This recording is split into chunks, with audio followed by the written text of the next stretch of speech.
नमस्कार, NDTV India देख रहे हैं आप। मैं हूं आपके साथ अंजीत और वक्त हो गया है हमारा भारत का। हमारा भारत में आज बात करेंगे, क्या महाराष्ट्र की सियासत में बड़ा फेरबदल संभव है? क्या राज और उद्धव ठाकरे वाकई एक साथ आने को तैयार हैं? इन सवालों के पीछे वो बयान हैं जो इन दोनों नेताओं ने दिए हैं। हालांकि दोनों का साथ चलना इतना आसान भी नहीं है। देखिए रौनक कुकड़े की ये खास रिपोर्ट। फिल्मकार महेश मांजरेकर से बातचीत में राज ठाकरे ने अपने दिल की बात कह डाली। हालिया लोकसभा और विधानसभा में करारी शिकस्त मिलने के बाद निराशा से जूझ रहे राज ठाकरे ने अपने चचेरे भाई उद्धव की तरफ दोस्ती का हाथ बढ़ा दिया। हमारे बीच विवाद, झगड़े और बातें छोटी मोटी हैं। महाराष्ट्र उससे कहीं बड़ा है। ये विवाद, ये बातें महाराष्ट्र और मराठी लोगों के अस्तित्व के सामने विवाद और संघर्ष महत्वहीन है। ये कहानी उद्धव ठाकरे को उतनी रास नहीं आई, क्योंकि उद्धव अब पुराने उद्धव नहीं रहे। वो राज्य के पूर्व मुख्यमंत्री हैं और अपने पिता के सियासी वारिस भी। ऐसे में राज के साथ चलने के न्योते को उन्होंने शर्तों में बुन दिया। उद्धव ठाकरे ने कहा कि अगर राज ठाकरे शिंदे और बीजेपी से दूरी बनाते हैं तो बातचीत संभव है। पहले साथ देते हैं, फिर उसी का विरोध करते हैं। महाराष्ट्र के हित के बीच में जो कोई भी आएगा उसको ना अपने घर बुलाऊंगा, ना स्वागत करूंगा, ना उसके साथ कभी खाना खाऊंगा। हमारे बीच के जो भी झगड़े हैं भूलने के लिए तैयार हूं। पहले उनको ये तय करना होगा कि उन्हें भाजपा के साथ जाना है या हमारे साथ आना है। राज और उद्धव के अलगाव को 2 दशक बीत चुके हैं। इस दौरान राज का सियासी सफर लगातार ढलान पर रहा और उद्धव ने नए सियासी मुकाम हासिल किए। साथ आने की खबरों के बीच शिंदे की शिवसेना के प्रवक्ता संजय निरुपम ने भी चुटकी ली। उन्होंने कहा कि 2 शून्य को मिलाए तो भी शून्य ही होता है। ऐसा नहीं होता, 2 शून्य मिलके कभी भी कोई आंकड़ा नहीं बन सकते। राज ठाकरे की पार्टी 0 पे आउट और उद्धव ठाकरे जी की पार्टी 100 सीट पे चुनाव लड़के से 20 सीट जीत पाती, वो भी मुस्लिम वोट मिले तब। तो ऐसे में दोनों पार्टियों के बीच वैचारिक रूप से इतने बड़े विरोधाभास हैं और दोनों पार्टियां जमीनी तौर पर इतनी कमजोर हो चुकी हैं कि दोनों मिलके भी कोई बहुत बड़ा चमत्कार कर लेंगी, मुझे लगता है, क्योंकि दोनों पार्टियां एक लॉस मेकिंग यूनिट्स हैं। पर्दे के पीछे की कहानी यही है कि भाइयों से ज्यादा परिवार के कुछ सदस्य इन्हें साथ आते देखना नहीं चाहते। इसीलिए ठाकरे ब्रदर्स के गठबंधन की कहानी सुबह शुरू होती है और शाम को खत्म हो जाती है। मुंबई से रौनक कुकड़े की रिपोर्ट, एनडीटीवी इंडिया। मुंबई में हमारे सहयोगी अभिषेक अवस्थी ने इस पूरे मुद्दे पर महाराष्ट्र नवनिर्माण सेना यानी राज ठाकरे की जो पार्टी है उनके कुछ कार्यकर्ताओं से बात की है। सुनिए उन्होंने क्या कहा। हमारे साथ एमएनएस पार्टी के कार्यकर्ता जुड़ रहे हैं। एक बड़ी पहल की है उद्धव राज ठाकरे साहब ने और उसका प्रत्युत्तर देते हुए हामी भरते हुए नजर आ रहे हैं उद्धव ठाकरे। ऐसे में कार्यकर्ताओं में कितना उत्साह है?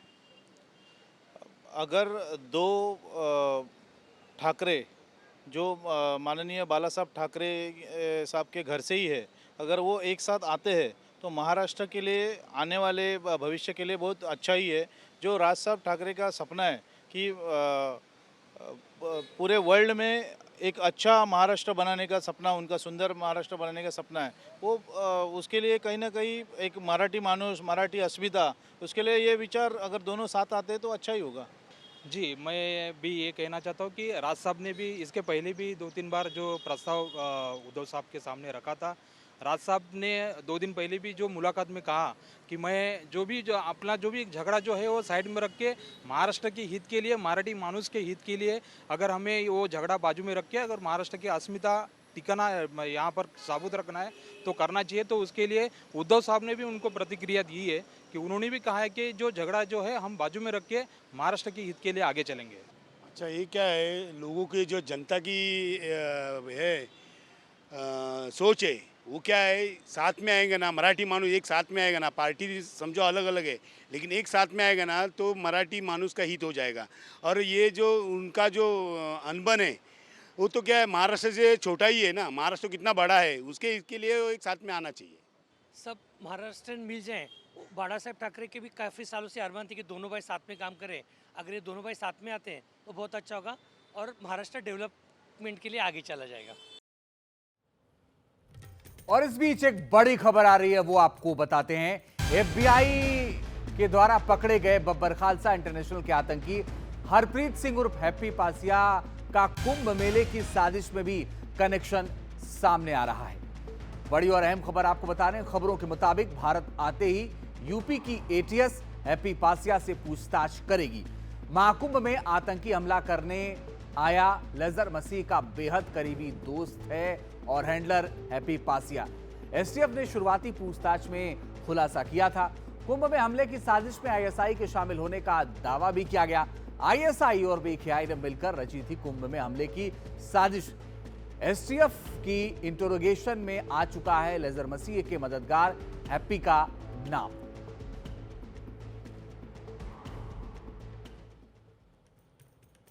आइए फिलहाल खबरों में आगे बढ़ते हैं और अब बात करते हैं मुर्शिदाबाद की। मुर्शिदाबाद की हिंसा में 3 लोगों ने अपनी जान गंवा दी। कई लोग अपने घरों को छोड़कर पलायन करने पर मजबूर हुए। हिंसा पीड़ितों को इंसाफ दिलाने की मांग बुलंद हो रही है और इन सब के बीच पश्चिम बंगाल के राज्यपाल और राष्ट्रीय महिला आयोग की टीम मुर्शिदाबाद पहुंची।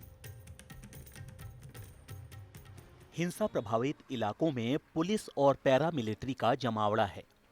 हालात काबू में हैं, लेकिन अपनों को खोने वालों की आंखें अब तक नम हैं। कई परिवार खौफ की वजह से पलायन कर गए। कई ऐसे हैं जो डर के बीच अपने घरों में डटे हुए हैं। पश्चिम बंगाल के राज्यपाल सीवी आनंद बोस जमीनी हालात का जायजा लेने आज मुर्शिदाबाद पहुंचे। पीड़ितों के जख्म पर मरहम रखा, उन्हें दिलासा दिया कि वो उनके साथ खड़े हैं। इंसाफ का भरोसा भी दिया। ये भी कहा कि वो जल्द ही केंद्र सरकार को पूरी रिपोर्ट भेजेंगे। What they suffered, how they suffered. Vandalism, arson, looting was on the rampage, and people feel there is no one to protect us. This cult of violence, which is perpetrated by the vested interests there, has given a sense of insecurity to the people. I could understand it all by myself without depending on the reports which are given by officials. This has been an insightful experience for me. I now understand what exactly the people need, what the people want. There is a difference between what they want and what they need. I've been able to understand the felt needs of society there. I will take it up in the appropriate channels in the appropriate manner. इससे पहले राज्यपाल ने मालदा जिले में हिंसा पीड़ितों से मुलाकात कर उन्हें भरोसा दिया था।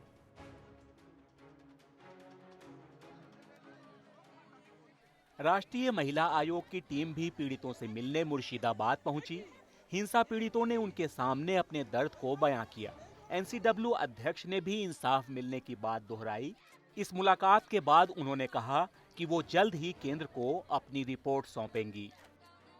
हमारे पास जो अधिकार है और जो हमने देखा है उसका एक विस्तृत रिपोर्ट अब इस विजिट के बाद बन जाएगा और उसके बाद फिर ये रिपोर्ट हम एक बार तैयार करके बात करेंगे। अभी एग्जैक्ट संख्या मैं नहीं बता पाऊंगी, पर मैं वहाँ पे लगभग हर घर के पास मैं जाकर आई हूँ और सैकड़ों से भी ज़्यादा कंप्लेंट्स वहाँ पे मुझे दिख रही है।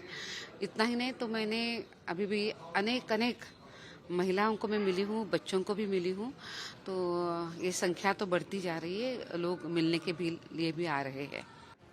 हिंसा के शिकार लोग इंसाफ की मांग कर रहे हैं, कानून की दुहाई दे रहे हैं। ये किसी भी सूरत में अपनी जमीन छोड़कर नहीं जाना चाहते। सरकार और प्रशासन से ये आगे भी सुरक्षा की मांग कर रहे हैं। हमरा सब बीएसएफ कैंप चाहता हूँ, पार्लियामेंट्री सेंट्रल बाहिनी का कैंप चाहते हैं। राष्ट्रपति अंचल चाहते हैं, बीएसएफ कैंप चाहते हैं और ए नहीं तो चाहते हैं और क्षतिपूरण चाहते हैं। हम ये 4 ऑप्शन है, उसको पूरा करने देगा।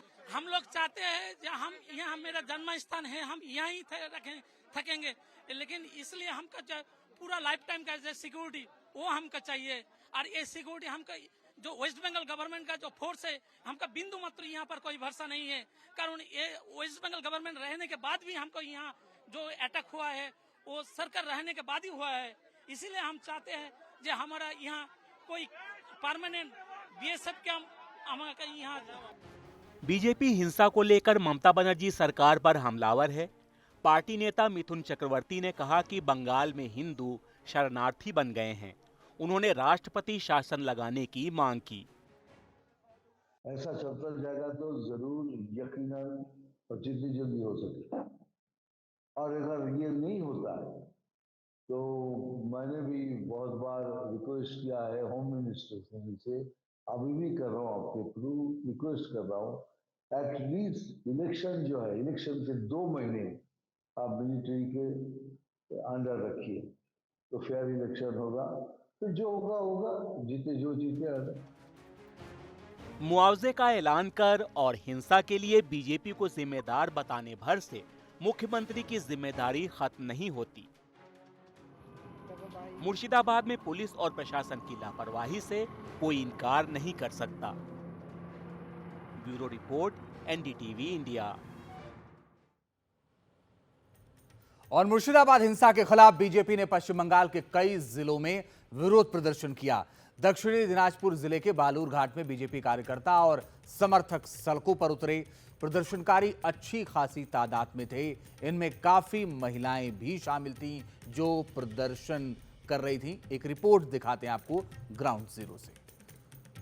पश्चिम बंगाल में बीजेपी और तृणमूल के बीच जो कड़ी जंग छिड़ी है मुर्शिदाबाद वायलेंस लेके, आज बीजेपी युवा मोर्चा ने एक रैली निकाला है यहाँ पे कोलकाता में, नेताजी के घर से श्यामा प्रसाद मुखर्जी के घर तक, जहाँ पे उन्होंने सेव द हिंदू की थीम से एक रैली निकाला। मुर्शिदाबाद में जो हिंसा हुआ उसमें 3 जान जा चुकी है और इसको लेके बीजेपी जो है ममता बनर्जी गवर्नमेंट पे प्रेशर बनाया रख रहा है पॉलिटिकली। एनएचआरसी, एनसीडब्ल्यू और राज्यपाल सभी मुर्शिदाबाद में मौजूद है, जो बेघर हो चुके हैं वहाँ पे ये कम्युनल क्लैशेस की वजह से उनसे बातचीत किया जा रहा है और इसके बाद एक रिपोर्ट बनाया जाएगा जो सेंटर और स्टेट के साथ शेयर किया जाएगा। राज्यपाल जो अपना रिपोर्ट बनाएगा वो एमएचए के पास जाएगा, स्टेट के पास वो रिपोर्ट नहीं आने वाला है। तो ये कुल मिला के जो मुर्शिदाबाद में कम्युनल क्लैशेस हुआ है उसको लेके जो राजनीतिक तानाशाही है यहाँ पे अभी भी जारी है। विद विजय त्रिपाठी, श्रेयसी दे, फिर एनडीटीवी हिंदी। अब एक खबर दिल्ली से आ रही है, वो आपको बताते हैं। कांग्रेस के महासचिवों, प्रभारियों और बड़े नेताओं की बैठक हुई दिल्ली में, जिसमें संगठन को लेकर के चर्चा हुई। साथ ही गांधी परिवार पर ईडी की कार्रवाई के खिलाफ भी रणनीति बनाई गई और इसमें ये चर्चा की गई कि आखिर कैसे जो ईडी की कार्रवाई है उससे कैसे निपटा जाए और साथ ही ये भी संगठन में क्या कुछ बदलाव होने या संगठन कैसे काम करेगा, इसको लेकर के भी बातचीत हुई है। हमारे सहयोगी प्रशांत ज्यादा जानकारी के लिए इस वक्त जुड़ रहे हैं। प्रशांत, प्रमुख रूप से क्या चर्चा हुई इस बैठक में, ईडी की कार्रवाई या संगठन में बदलाव? नहीं, देखिए, अभी कुछ दिनों पहले 8 और 9 तारीख को आपको याद है अहमदाबाद में कांग्रेस का अधिवेशन हुआ था।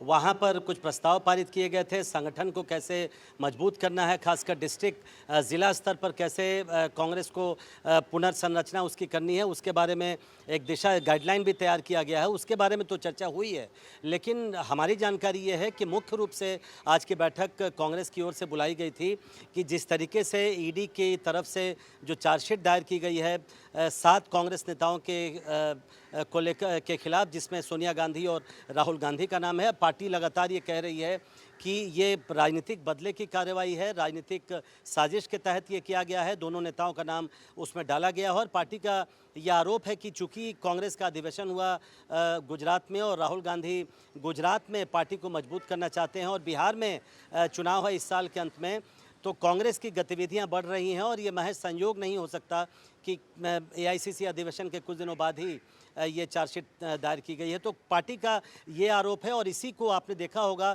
16 अप्रैल को पार्टी ने देशव्यापी विरोध प्रदर्शन भी किया था इस मुद्दे पर। तो 25 तारीख को कोर्ट में जो सुनवाई होनी है इस चार्जशीट को लेकर, तो पार्टी को लगता है कि इसको लेकर उन्हें सड़क पर जाना चाहिए, जनता के बीच जाना चाहिए और इसलिए आगे की रूपरेखा क्या हो विरोध की, उस पर लेकर प्रमुखता से आज चर्चा हुई है। लेकिन आपने ठीक कहा, संगठन मजबूत करने को लेकर भी चर्चा हुई है। अपने भाषण में, शुरुआती भाषण में मल्लिकार्जुन खड़गे ने ये कहा कि जो रिजोल्यूशन पारित किया गया था अहमदाबाद में, उस पर आगे की कार्रवाई शुरू हो चुकी है और राहुल गांधी अभी अहमदाबाद भी गए थे, गुजरात दोबारा गए थे, तो उस पर तो काम चल रहा है। लेकिन मुख्य रूप से इसी मुद्दे पर चर्चा हुई कि कैसे काउंटर किया जाए जो ईडी की तरफ से कार्रवाई की गई है सोनिया गांधी और राहुल गांधी और कुछ अन्य नेताओं के खिलाफ। जी, आप नजर बना के रखिएगा प्रशांत। आगे लगातार आपसे अपडेट लेते रहेंगे। इस बैठक से जुड़ा क्या अपडेट है, आगे भी आपसे जानकारी लेंगे। फिलहाल आइए खबरों में आगे बढ़ते हैं और बात करते हैं एक और दिल्ली की खबर की। दिल्ली में 17 साल के नाबालिग की हत्या को लेकर लोगों में काफी रोष देखा गया। इस वारदात के बाद एक लेडी डॉन चर्चा में है। इस लेडी डॉन के तार उत्तर पूर्वी दिल्ली के बड़े गैंगस्टर हाशिम बाबा से जुड़े हैं। दरअसल जिक्रा के जरिए नाबालिग बच्चों का एक बड़ा गैंग तैयार किया जा रहा था। आज जिक्रा को दिल्ली के कड़कड़डुमा कोर्ट में पेश किया गया, जहां से उसे 2 दिन की पुलिस रिमांड पर भेज दिया गया है।